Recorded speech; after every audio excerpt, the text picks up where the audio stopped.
زندگی اطراف تنه درخت بی توجه نماند.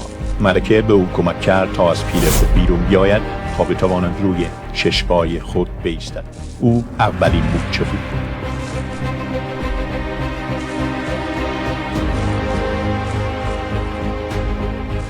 تا روز 50 توم کاملا پوشیده از گیاه شده بود.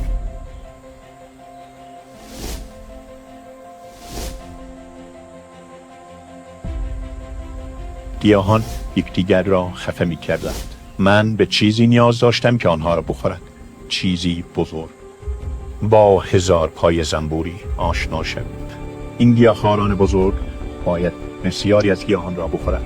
پس از افزودنشان به تنگ به عمق پوشش گیاهی رفتند. آنها تنگ را جستجو کردند و به دنبال مکانی امن برای پنهان شدن